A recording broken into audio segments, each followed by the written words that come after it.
Cette semaine, ça marque le retour des compétitions européennes, que ce soit la Ligue des Champions, l'Europa League ou également l'Europa Conference League. Et je me suis dit, bah pourquoi pas, comme on avait fait pour la Ligue 1 également pour les championnats européens, pourquoi pas faire des prédictions et je vous en ai préparé 20. Bref, bonjour à tous, j'espère que vous allez bien. Écoutez, moi ça va pour le mieux, très heureux de vous retrouver pour cette vidéo. Et comme lors des prédictions précédentes, je voulais vous préparer un petit Google Forms où vous pourrez mettre vos prédictions et on fera un react en vidéo. Pour le coup, sur ce react, je pense que je serai tout seul, à moins que j'ai trouvé un invité d'ici là. Mais honnêtement, je pense que je serai tout seul, ce sera beaucoup plus simple pour tourner. Et pour le timing, la vidéo sortira plutôt dans 2 semaines. D'ailleurs, je voulais vous faire une petite annonce en fin de vidéo, donc n'hésitez pas, par rapport au futur très proche de la chaîne. Voilà, petite annonce à vous faire, rien de très grave, ne vous inquiétez pas. Mais voilà, ce sera important d'en parler. Et avant de vous donner la première prédiction, laissez-moi vous présenter le partenaire de la nouvelle vidéo, Boxing Days. Boxing Days qui devient maintenant un partenaire récurrent de la chaîne, hein. L'un des sites références concernant les maillots mystères, hein. Franchement, c'est toujours des super maillots, des maillots neufs et vraiment des maillots authentiques et surtout très original. D'habitude, dans les box mystères, on a tendance plutôt à avoir, on va dire, les fonds du tiroir ou les invendus. Là, c'est toujours vraiment des super maillots. Donc déjà, en plus, c'est une box, hein, qui répond donc aux normes écologiques. Donc ça, c'est une très belle chose et je trouve que le packaging, franchement, il est vraiment sympa. Et donc, on a reçu un maillot. Et le maillot, il est absolument fou parce que c'est le maillot de Malaga. Et il est tout simplement magnifique. Hop, regardez-moi ça. Franchement, il est vraiment fou. Avec le petit patch en plus, le patch de la Liga qui est juste là. Je sais pas s'il rend bien. Avec le petit... Enfin, vraiment, il est incroyable. Beau maillot de Malaga. Et en plus de ça, il le savait même pas, le copain de Boxing Day, c'est que je pars à Malaga en vacances, là, très rapidement. Donc ça tombe bien, on va pouvoir un peu crâner un peu sur la plage et se faire passer pour un local. Ce qui est cool en plus avec Boxing Day, c'est qu'il y a des fiches explicatives, hein, qui vous montrent un peu l'histoire de Malaga, le maillot et également le certificat d'authenticité. Donc vraiment, c'est vraiment de la pure qualité. Et donc je remercie vraiment énormément Boxing Day de sponsoriser cette vidéo. Et vous avez également moins 10% avec le code ELFLOCO10 sur les box, donc n'hésitez pas, ça peut vous faire un petit kiff. Si jamais vous avez un pote qui fait son anniversaire rapidement et que vous voulez lui faire une petite box, eh ben n'hésitez pas, hein, le lien sont dans la description. Encore merci et on va rentrer dans le vif du sujet.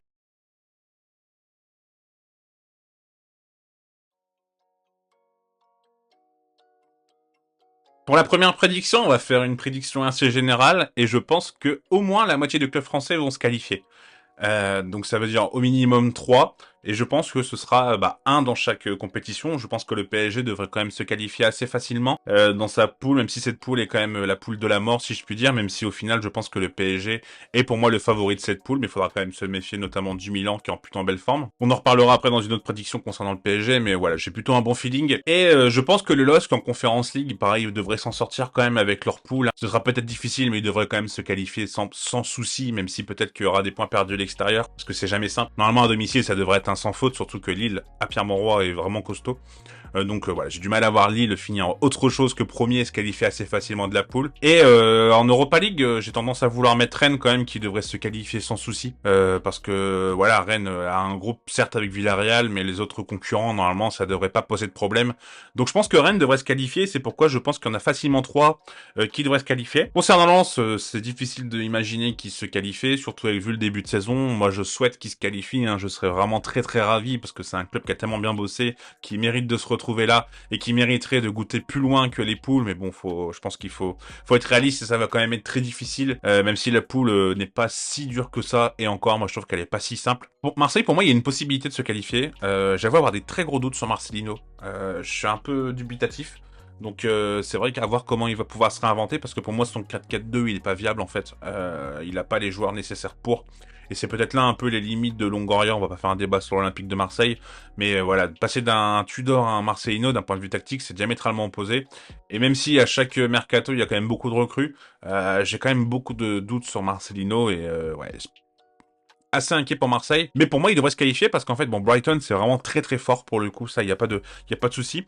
Et l'Ajax effectivement, jouer là-bas ça va pas être simple, mais l'Ajax c'est vraiment pas en forme, ils sont en pleine reconstruction là. Ils ont changé notamment pas mal d'entraîneurs sur les 18 derniers mois, pas mal de direction sportive également, avec Overmars qui est parti. En tout cas, l'Ajax, ça jouait vraiment pas bien. Alors, j'ai pas vu les derniers matchs, ce qui s'est passé exactement, donc je peux pas vous en dire plus. Mais en tout cas, c'est pas le grand Ajax. C'est pas parce que le club s'appelle Ajax Amsterdam qu'on doit avoir forcément peur. Et ça, j'ai l'impression que c'est purement français de toujours avoir peur des adversaires. Et c'est un peu dommage parce que pour moi, Marseille aurait clairement sa carte à jouer. Et que si on veut rester, comme tout le monde aime dire, le 5e grand championnat, même si le 5e grand championnat, c'est pas que du sportif. Faut prendre l'économique et tout ce qui va à côté. Mais voilà, faut pas avoir peur pour moi de l'Ajax Amsterdam quand tu t'appelles l'Olympique de Marseille. Tout simplement. Et pour finir, Toulouse, bon voilà, ça va être assez compliqué, mais peut-être qu'ils peuvent essayer de faire quand même quelque chose, mais pour moi, ça risque quand même d'être assez compliqué, avec le manque d'expérience et puis un effectif qui est quand même un peu renouvelé, même si là, ils ont récupéré Spearings.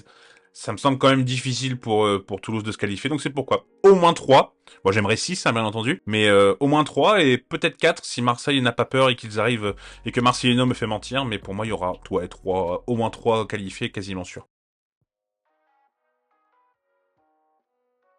Ma deuxième prédiction, c'est que l'Atlético de Madrid finira dans le dernier carré. Donc ouais, j'ai un gros feeling sur l'Atlético de Madrid que j'ai vu pas mal jouer cette année et que je trouve vraiment très très bon. Franchement, je suis assez bluffé parce que mon Atlético de Madrid, c'est une équipe qui joue vraiment bien avec un Griezmann qui est vraiment en forme, un Barrios que je découvre un peu cette saison et que je trouve vraiment excellent au milieu de terrain.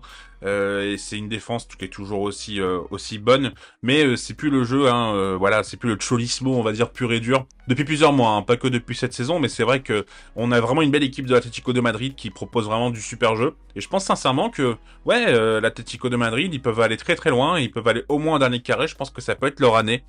En plus, on sait que bah, s'ils affrontent vraiment un gros adversaire, ils sont capables, je pense, de repasser en bloc bas, même si c'est pas forcément beau, mais c'est une possibilité pour pouvoir contrer les adversités trop fortes. Par exemple, à un Manchester City, je pense que Manchester City, leur pire adversaire, ce serait d'affronter l'Atlético, par exemple. Je suis vraiment confiant pour l'Atlético de Madrid et c'est pourquoi je les vois aller très loin. Après, encore une fois, ça dépend du tirage au sort. Hein. S'ils finissent premier de leur poule et que je sais pas le deuxième de la poule, imaginons c'est le PSG ou le Milan, ce sera pas forcément simple. Ou Manchester United, même si vous verrez après que c'était pas Manchester United pour moi le deuxième de la poule. Je suis vraiment confiant pour l'Atlético de Madrid dans cette compétition. Pour la troisième prédiction, justement, on arrive dans la poule de Manchester United, et je pense que Galatasaray va finir devant eux et que Galatasaray va se qualifier en huitième de finale. Alors je sais que celle-là elle est un peu osée, je sais que celle-là elle est peut-être un peu hipster, mais je vous l'avais mis dans la vidéo sur le club à suivre où je vous avais dit qu'ils avaient fait vraiment un très très bon mercato et que bah déjà jouer à Galatasaray c'est très très dur de jouer là-bas en Turquie. Et en fait, j'ai regardé quasiment tous les matchs de Manchester United et franchement, dans le jeu, c'est vraiment pas bon, quoi. C'est vraiment triste à avoir joué. Il y a Anthony qui s'est fait écarter. Il y a Sancho également qui s'est fait écarter pour des problèmes disciplinaires. Donc, niveau ailier, à part Garnacho et Rashford qui joue sur le côté, bah, on n'a pas forcément de grosses solutions. Pour moi, Manchester United, ils vont vraiment avoir des difficultés. Jouer contre le Bayern également, ça va être très difficile. Et c'est pourquoi je vois Galatasaray vraiment tirer son épingle du jeu et être capable, voilà, de renverser et de bousculer. Je pense qu'un Galatasaray est capable de battre United chez eux et peut-être de faire un nul contre le Bayern. Et c'est pourquoi je pense que les Turcs seront en huitième de finale. Ma quatrième prédiction, c'est que les 3 compétitions vont être gagnées par des clubs anglais. Franchement, je suis plutôt confiant là-dessus. En Ligue des Champions, je vois pas comment Manchester City ne pourrait pas gagner une deuxième fois de suite, même si c'est pas forcément évident. Et que même si le Real l'a fait, mais c'est quand même quelque chose d'assez rare de gagner 2 fois la Ligue des Champions de suite. En Europa League, bah, il y aura Liverpool, il y aura, bah, selon moi, Manchester United, du coup, qui devrait redescendre. Il y aura également Newcastle. Peut-être que Newcastle va se réveiller et va beaucoup mieux jouer. Parce que oui, Newcastle est en Ligue des Champions, je vais te préciser, pardon. Mais pour moi, ils finiront 3ème de la poule du PSG. Donc Newcastle, normalement, pourrait redescendre. Et en Europa Conference League, je vois bien Aston Villa gagner. Ou Brighton d'ailleurs en Europa League, mais pour le coup j'ai beaucoup plus de doutes sur Brighton. Ils peuvent aller loin, mais d'ici à gagner une Europa League, faut quand même prendre en compte l'expérience des compétitions européennes. Je ferme la parenthèse et je repasse sur Aston Villa. Aston Villa, pour moi c'est le grand favori. Après ça dépend, hein. Il y a toujours des clubs qui finissent 3ème d'Europa League et qui sont après reversés en Europa Conference League. Mais voilà, Aston Villa c'est quand même une belle équipe, ils ont vraiment des beaux joueurs. Quand je vois un West Ham gagner l'an dernier, effectivement je pense qu'un Aston Villa peut gagner cette saison. En plus ils ont Unai Emery qui connaît parfaitement les matchs de Coupe d'Europe et qui est un entraîneur excellent pour les Coupes d'Europe. Pour moi, les 3 compétitions sont gagnées par 3 clubs anglais, tout simplement. Pour la 5ème prédiction, je pense que les 2 clubs néerlandais, donc Feyenoord et le PSV, eh ben ils vont se qualifier en huitième de finale. Alors le PSV, ils sont dans la poule d'Arsenal, de Séville et de Lens, donc je pense ne pas forcément trop me mouiller en me disant que le PSV va passer. parce que Séville, ça va vraiment pas, hein, même si... et même en Ligue des Champions, hein, on a tendance à dire qu'en Europe, faut faire attention à Séville, mais en Ligue des Champions, c'est pas forcément ça. On se rappelle qu'ils étaient dans la poule du LOSC en 2021 et ça n'avait pas forcément été. C'est surtout en Europa League où ils brillent, mais en Ligue des Champions, c'est quand même assez compliqué. Je crois que la dernière fois qu'ils ont brillé et qu'ils ont été assez loin, c'est quand ils ont éliminé Manchester United, avec Ben Yedder qui met un triplé, je crois, de mémoire. J'aurais peut-être dû vérifier l'info, mais de mémoire, c'est ça. L'année, je l'aurais plus parce que vous savez bien qu'en année, si vous me suivez depuis longtemps, je suis vraiment nul. Mais ouais, voilà, pour moi, le PSV, ils finiront facilement deuxième de la poule. Le PSV joue vraiment très bien avec Peter Bosz comme entraîneur qui prennent vraiment un bon jeu et un jeu offensif. Et concernant Feyenoord, c'est peut-être un peu plus osé. Ils sont dans une poule avec l'Atlético de Madrid, donc vous imaginez bien que pour moi, ils se qualifient parce que je les mets en demi-finale. Et la Lazio ainsi que le Celtic. Et même si la Lazio, c'est vrai que c'est une belle équipe avec un entraîneur qui est plus que correct. Je pense qu'en Ligue des Champions, ils vont perdre un peu de points et ouais, je vois bien Feyenoord poser beaucoup de problèmes. Feyenoord, c'est vraiment une équipe qui monte bien. Même si là, ils ont perdu effectivement Kokshu, qui était quand même leur maître d'homme. Mais ils ont recruté Zerouki, qui a pris la place. Et voilà, Arne Slot, qui est un super entraîneur, avec en plus un stade, un De Ruijp, où c'est vraiment très difficile de jouer là-bas. Donc c'est pourquoi je pense que, ouais, effectivement, le Feyenoord va finir deuxième de cette poule, et c'est pourquoi on aura deux clubs néerlandais en huitième de finale. La sixième prédiction, elle est assez osée, mais bon, pourquoi pas. Je pense que Darwin Nunez va finir meilleur buteur de l'Europa League. Alors oui, celle-là, elle est osée parce que Darwin Nunez, c'est pas forcément le joueur qui marque le plus de buts et qui sera pas toujours titulaire. Mais en fait, je sais pas, je le sens bien être bon dans cette compétition. Je le sentais bien aussi être bon en première ligue et pour l'instant, bon, c'est pas si mal, mais c'est pas incroyable. Et ouais, en Europa League, je sens qu'il va se révéler, qu'il va réussir à marquer un peu comme Voronin contre Toulouse, il va réussir à mettre 2 ou 3 buts et puis et ça va lui faire monter facilement son total de buts et c'est pourquoi j'imagine bien l'Uruguayen devenir le meilleur buteur de l'Europa League. Je vois pas comme ça qui pourrait être d'autres, peut-être un Evan Ferguson avec Brighton, mais comme j'ai dit, je les vois pas aller aussi loin qu'on pourrait l'imaginer. Peut-être un Boniface avec Leverkusen, c'est clairement une possibilité, vu le début de saison qu'il fait. Mais voilà, j'ai envie de tenter un peu, j'ai mis Darwin Núñez meilleur buteur d'Europa League. On va retourner sur un club français pour la prochaine prédiction et je pense que le LOSC ira au moins en demi-finale d'Europa League. Il y a eu deux clubs français depuis l'existence de l'Europa Conference League. Il y a eu l'OM qui a été en demi-finale et qui a perdu contre Feyenoord. Et il y a eu Nice qui a perdu en quart de finale contre Bâle, ou avec un Nice qui était vraiment pas forcément dans sa meilleure forme. Et c'est pourquoi je pense que quand on est un club français, on doit au moins être en demi-finale d'Europa League. Et le LOSC, ils peuvent pas faire autre chose qu'être en demi-finale. Peut-être même en finale en fonction de quelle adversité sera en demi-finale. Mais pour moi, ils iront loin. Déjà, ils ont une poule, comme j'ai dit, hein, qui est relativement facile. Et ouais, je pense que le LOSC va faire un beau parcours et ce sera assez sympa à suivre. Vivement les huitièmes et les quarts d'ailleurs, que l'adversité soit un peu plus belle pour regarder, parce que là, pas de manquer de respect aux petits clubs, hein, au contraire, et c'est très bien qu'il y ait autant de petits clubs dans les compétitions européennes. Bah, ils sont trop représentés, enfin, les grandes compétitions sont trop représentées par des grosses écuries et peut-être pas assez des championnats mineurs, donc c'est très bien qu'il y ait cette conférence ligue et que des clubs dits de Fairway ou ce genre de choses jouent une Coupe d'Europe. Mais bon, moi, c'est pas ce qui m'attire, hein. On va pas faire le hipster et dire que voilà, tout ça s'appelait. Je sais qu'en ce moment, c'est à la mode, mais je préfère être honnête avec vous. Mais ouais, franchement, je vois bien le LOSC. Mais ouais, franchement, je vois bien le LOSC aller très loin. On reste dans le prisme franco-français, dirons-nous, et on va parler du PSG. Je pense que le PSG va avoir au moins 12 points en poule. Donc 12 points, c'est soit 3 victoires, 3 nuls, soit 4 victoires, 2 défaites. Franchement, je suis confiant pour le PSG. Je trouve que c'est vraiment très très bien ce qu'ils font là avec Luis Enrique, ils sont vraiment forts. Bon, le match contre l'OL, il n'y avait pas vraiment d'adversité.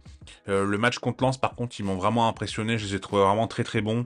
Le milieu est travailleur, l'équipe est travailleuse. Lucas Hernandez, pour l'instant, fait un super début de saison. Mbappé est en forme. Ramos, Colomwani devant, je pense que ça devrait marquer des buts assez facilement. Ousmane Dembélé de l'autre côté, ça devrait également poser des problèmes. Je trouve Skriniar, Marquinhos, pour l'instant, ça marche très très bien défensivement. Pour moi, il n'y a pas de raison que le PSG s'écroule et ait du mal. Peut-être que ça va être assez difficile à San Siro, c'est pourquoi je mets pas plus de points. Mais pour moi, le PSG finira ouais avec au moins 12 points en poule. Pour moi, c'est une. Je pense qu'ils vont avoir peut-être des soucis à l'extérieur parce que entre jouer à San Siro, jouer au Signal Iduna Park et jouer également à Saint James Park, c'est clair que c'est 3 déplacements qui sont difficiles. Ou d'ailleurs, il va y avoir une super ambiance. J'avoue que la poule du PSG, elle me hype véritablement. Bon, celle de Lens aussi, hein, pour d'autres raisons. Mais ça va vraiment être des super matchs. Et ouais, je pense que le PSG va faire de très belles choses. On reste toujours dans les clubs français. Et pour cette prédiction, je pense que Toulouse ne va pas perdre à domicile contre Liverpool. Celle-là, j'avoue qu'elle est assez osée. Mais je vois bien Toulouse, je sais pas, faire un gros exploit. Alors je dis pas gagner, hein, mais je sens qu'ils vont poser beaucoup de problèmes contre Liverpool et que bah ils vont réussir à les tenir et peut-être faire un 1-1 ou un 0-0 ou un ouais, je vois bien un petit 1-1. Sans dire que Toulouse va passer la poule parce que entre Liverpool et l'Union Saint-Gilloise, ça va quand même être assez difficile de passer. Peut-être espérer être rétrogradé en Europa Conference League, pourquoi pas, ça pourrait plutôt être sympa. Mais voilà, je sens que au stadium, avec voilà, avec la ferveur des Toulousains et avec l'ambiance qu'il y aura autour du stadium, je les vois bien poser des problèmes aux Anglais et voilà, faire un petit match nul contre Liverpool.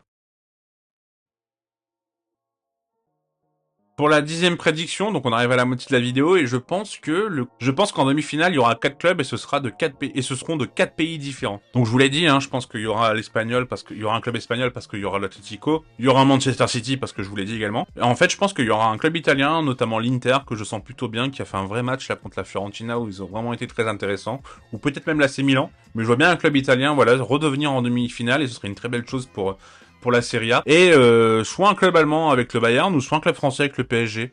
En fonction, on verra de comment ça évolue, et encore une fois, du tirage au sort, hein, qui est quand même assez important. Je vois bien, voilà, quatre pays différents. J'ai pas vérifié depuis quand ça n'était pas arrivé, mais je pense que ça fait un petit moment. Je me rappelle de demi-finale avec des clubs allemands, avec des clubs espagnols, des clubs anglais. Là, il y a eu des clubs italiens également, donc franchement, c'est quand même... Je pense que c'est quand même un phénomène qui est assez rare. J'essaierai de vous mettre l'information là en sous-titre pendant que je tourne la vidéo. Mais ouais, j'imagine bien ça, et ce serait cool, en vrai, je trouverais ça assez sympa. Cette prédiction, elle est un peu plus osée, mais je pense que le LOSC aura 4 points au moins à l'extérieur. C'est un peu ce que je vous disais, hein, les déplacements seront pas forcément simples. Et jouer comme ça un jeudi soir, je pense que Fonseca fera tourner pour pas fatiguer son effectif du côté de la Ligue 1.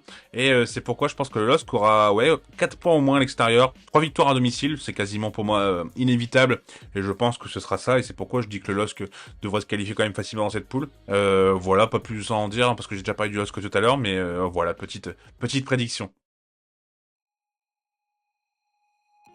On va partir maintenant du côté de l'OM et je pense que l'OM va gagner à Amsterdam. Comme je vous l'ai dit, hein, moi l'Ajax pour moi c'est pas l'équipe qui est vraiment la plus en forme et je sais pas, je sens Marseille être capable de voilà sur 90 minutes capable de retourner l'Ajax parce que bah comme je dis ils sont pas forcément en forme l'Ajax et ouais l'OM ils sont capables quand même un peu de dépasser des montagnes et ils sont capables un peu de se bousculer. Alors je sais que c'est un peu osé surtout que dernièrement bah, tous les clubs français, ils ont quand même du mal à se déplacer aux Pays-Bas tout d'abord de manière générale et également en Coupe d'Europe. Hein. Mais ouais, je sais pas, je sens bien l'Olympique de Marseille être capable de gagner à Amsterdam. Mais ils sont capables de gagner à Amsterdam et de faire nul là au Vélodrome. En fait, c'est ça le gros problème de l'OM et c'est ça qui doit être frustrant quand on est supporter de l'Olympique de Marseille. Mais ouais, je le sens bien. Autre prédiction, Erling Haaland va mettre un quadruplé en poule. Bon, celle-là, elle est pas trop dure parce que bon, il met des quadruples assez facilement. Mais voilà, je le sens bien dans cette poule. On va pas forcément épiloguer, mais dans cette poule qui est quand même à sa portée. Hein. Déjà, il est Leipzig, il avait mis un quintuplé contre eux en huitième de finale, donc à tout moment, il le met contre Leipzig. Et puis les deux autres adversaires, c'est quand même pas si fort. Que ce soit les Young Boys de Berne ou l'autre adversaire. Donc ça devrait normalement pas te poser de problème pour Erling Haaland de mettre un quadruplé. Et ouais, j'aurais pu faire un tapis en disant qu'il finirait meilleur buteur de Ligue des Champions, mais bon, on va rester comme ça, c'est un quadruplé qui me semble peut-être un peu plus rare. On va rester du côté des buteurs pour cette prédiction et je pense que Matistel va mettre 3 buts en Ligue des Champions. Alors Matistel, clairement, il sera pas titulaire hein, parce que c'est Harry Kane le numéro 1 et ça va être assez difficile de le bouger en Ligue des Champions. Déjà, bah, là, dernièrement, il a montré que quand il rentrait, il était capable de marquer sur un court laps de temps, donc ça, c'est quand même une très belle chose. Et si le Bayern est largement premier ou finit premier en avant, je pense que Matistel serait capable d'être titulaire parce qu'il travaille très bien à l'entraînement et qui est plutôt apprécié par Tourelle. Et voilà, lors du dernier match, il est capable de marquer 1 ou 2 buts et c'est pourquoi je pense que Matistel va mettre ouais, au moins 3 buts en Ligue des Champions, ce qui serait déjà très bien pour un joueur qui est encore vraiment très jeune mais qui a un avenir qui s'annonce vraiment radieux. Prochaine prédiction, on va retourner du côté de l'Espagne. On va parler d'un gardien, de Jan Oblak. Et je pense que ce sera le meilleur gardien de la compétition. Ah ouais, bah forcément, si je vous dis que l'Atlético de Madrid va aller loin, bah Oblak, il va faire une belle Ligue des Champions, ça c'est une certitude. Et Manchester City, ils ont, pour moi qui va gagner, ils ont Ederson, et Ederson, je dois être très honnête, je suis pas son plus grand fan, même si il a pas fait de mauvaise saison l'année dernière, hein. Faut pas non plus C'est pas parce que je suis pas fan qu'il faut dire que voilà, il est pas bon. Il a un excellent jeu au pied, ça correspond parfaitement à ce que veut Pep Guardiola. Il a fait des beaux arrêts, il a fait des bons matchs hein, l'année dernière. Franchement, c'est pas négligé, mais je suis pas son plus grand fan. Même l'année dernière, je trouve qu'on n'a pas beaucoup parlé d'Ederson. Ça montre quand même que le niveau n'était pas si élevé. Donc ouais, il y a No Black, Thibaut Courtois en plus qui est blessé, donc il aura du mal à être meilleur gardien de la compétition malheureusement. Ter Stegen, il a fait une excellente saison l'année dernière, c'était un des meilleurs, mais c'est compliqué. André Onana qui est parti du côté d'United, mais comme j'ai dit, je pense que United ça va être assez difficile. Et ouais, voilà, je crois que j'ai pas fait d'autres gardiens. Donnarumma, bon, pas son plus grand fan. Peut-être Yann Sommer du côté de l'Inter, mais voilà, on va s'arrêter là et pour moi ça va être Yann Oblak, meilleur gardien de la compétition. On reste du côté de l'Espagne et pour moi il y aura 3 clubs espagnols en quart de finale de Ligue des Champions. Donc l'Atlético sera en demi, il sera le seul par rapport à l'autre prédiction, mais je vois bien le Real et le Barça être en quart et se faire éliminer en quart. Après on verra encore une fois du tirage au sort. Mais ouais, je le sens bien. Je sens bien le Barça aller au moins en quart, ce serait déjà une belle chose. C'est quand même fou de se dire que être en quart de finale pour le Barça c'est une belle chose. Mais vu leur parcours précédent, on peut pas espérer quand même beaucoup mieux. Là ils ont une poule quand même relativement abordable, hein, donc ils devraient finir quand même premier de leur poule normalement. Même si jouer là-bas à Porto au Dragao ça va pas forcément être simple. Mais ouais, Barcelone devrait être premier, le Real également devrait être premier de sa poule je pense. Et on verra quels sont les adversaires en huitième de finale. Mais pour moi ils iront au moins en quart. Par contre je vais pas aller beaucoup plus loin le Barça le Real. Parce que le Real pour l'instant ils sont premiers, ils gagnent leur match, mais bon ils ont pas forcément joué des grosses adversités. Et en plus de ça, ils ont pas forcément de numéro 9, donc ça va être assez compliqué. Peut-être qu'ils en recruteront un au mercato hivernal, j'avoue avoir du mal à y croire. Et ouais, le Barça, comme j'ai dit, ils sont en reconstruction et ce serait déjà bien qu'ils aillent au moins en quart et qu'après ils continuent à évoluer et qu'ils retrouvent vraiment, voilà, que ce soit vraiment à nouveau le grand Barça, même si en Liga ils arrivent quand même à gagner, ils arrivent quand même à gagner le titre l'année dernière, mais je pense qu'en Europe on est tous d'accord pour dire que c'était pas le grand Barça. Celle-là, elle est osée, je l'avoue, mais je pense que Lyon Berlin va sortir le Napoli de la poule. Comme je dis, le Real Madrid, ils se qualifieront, et le Napoli, ils ont Osimhen, ils ont Gvara, ils ont un bon milieu également. Bon, en défense centrale, c'est plutôt bien, même s'ils ont perdu Kim. Il y a Lindström également qui est arrivé, donc voilà, il y a une belle équipe. Mais je sais pas, déjà, Rudy Garcia est déjà quand même pas mal critiqué par la presse italienne. Et ouais, je les vois être en grande difficulté, le Napoli. C'est un peu un ressenti et c'est plutôt subjectif. Du coup, vu que c'est un ressenti, forcément. Mais ouais, je vois bien l'Union Berlin, voilà, faire sa petite surprise et puis être capable de surprise, hein, parce que même si l'Union Berlin est fort en Bundesliga, faut prendre en compte l'expérience quand même hein, des compétitions européennes. Mais ouais, je les vois bien sortir le Napoli. Et je pense que si ça arrive, malheureusement, Rudy Garcia, il va pas faire long feu parce que ce serait quand même une grosse contre-performance pour le Napoli, qui est quand même champion d'Italie en titre. Mais je sens bien l'Union Berlin. Il reste 3 prédictions. Si t'as toujours pas liké, si ça t'apprécie, n'hésite pas à liker, n'hésite pas à t'abonner également si le contenu te plaît. Et pour cette antépénultième prédiction, je pense que Foden sera le meilleur passeur de la Ligue des Champions. Parce que là, Kevin De Bruyne est blessé quand même pendant pas mal de mois. Ils ont une poule quand même qui est relativement facile et Foden en 10, il est tout simplement monstrueux. Je l'avais dit dans la vidéo des surcotés sur la chaîne de BR10 où lui disait que Foden était surcoté. Et je lui disais ouais mais en fait Foden c'est un 10, c'est pour ça que tu trouves qu'il est surcoté parce que sur un côté ça lui sert pas. Et on en a la preuve sur ce début de saison, il est monstrueux. Moi, j'avoue être très très fan de Phil Foden. Je le vois être meilleur passeur de Ligue des Champions car ils ont une poule déjà plus qu'abordable et comme j'ai dit, vu que pour moi ils vont faire un back-to-back en Ligue des Champions, voilà, ça me semble être assez logique. L'avant-dernière prédiction, je pense que Benjamin Sesko va être une révélation avec des champions. Alors oui, Benjamin Sesko, on s'entend, hein, il a signé à Leipzig, beaucoup de gens qui suivent bien le foot le connaissent, mais je pense qu'il va exploser comme ça aux yeux du monde, vraiment en Ligue des Champions, étant une vraie révélation. Bon déjà là, hein, contre l'Union, justement, il a mis un doublé en rentrant. Là, il a mis un but également en sélection, hein, lors de la trêve, qui est absolument énorme. Ouais, Benjamin Sesko, j'en attends vraiment beaucoup et je pense qu'il va vraiment être excellent. Et ouais, le Openda, j'ai l'impression que, alors je vais pas dire que c'est nul, mais il a peut-être un peu plus de mal pour l'instant. Et alors que Benjamin Sesko a l'air de profiter un peu du temps de jeu qu'il a, et on sait que Marco Rose, il est pas trop, on va dire, il a pas toujours le même 11, et je vois bien du coup l'attaquant prometteur c'est qu'un 2003, hein, et je le vois bien vraiment faire une grosse pole de Ligue des Champions déjà parce que par Manchester City les deux autres équipes sont abordables et être plus que bon et devenir vraiment voilà cet attaquant qu'on a envie de suivre et qui pourrait avoir une grosse proposition l'année suivante par un mastodonte du foot européen. Pourquoi pas le Real Madrid qui cherche un numéro 9. Et pour la dernière prédiction, on va parler du Racing Club de Lens. Et je pense que Lens finira avec au moins 4 points en poule. C'est peut-être pas très osé. On sait que les clubs français, quand même, en Coupe d'Europe, c'est quand même pas simple.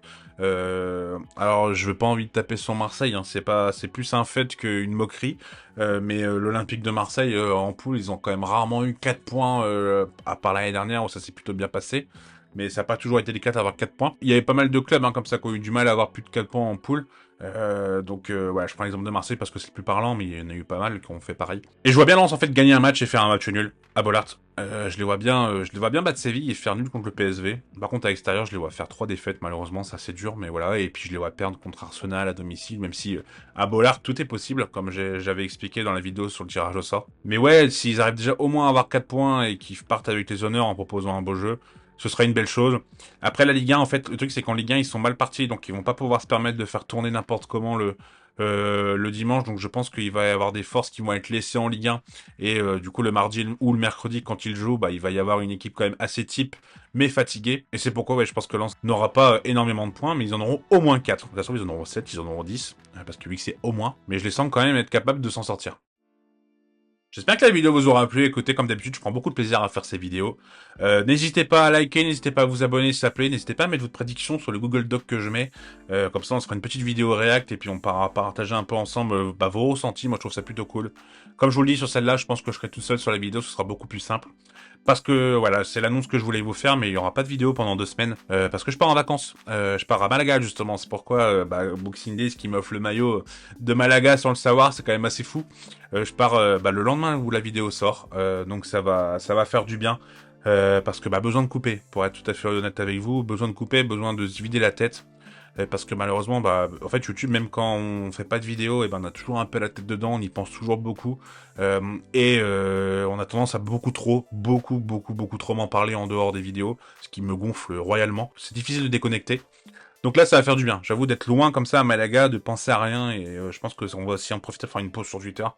Ça va faire beaucoup de bien et on va revenir en force parce que j'ai vraiment beaucoup de vidéos en projet, notamment des vidéos rétro, pas mal de vidéos rétro, des vidéos qui sont quand même beaucoup plus travaillées, qui sont en préparation et j'espère vraiment que ça vous plaira. Donc on se retrouve donc dans 2 semaines. Il y aura quand même des vidéos courtes, des shorts sur la chaîne pour que l'algorithme continue un peu à tourner parce que si on ne pose rien pendant 2 semaines, malheureusement l'algorithme après il nous écarte. Donc pas le choix. Et je vous dis à bientôt, prenez soin de vous et bon début de Ligue des Champions, d'Europa League et de Conference League. Tchuss!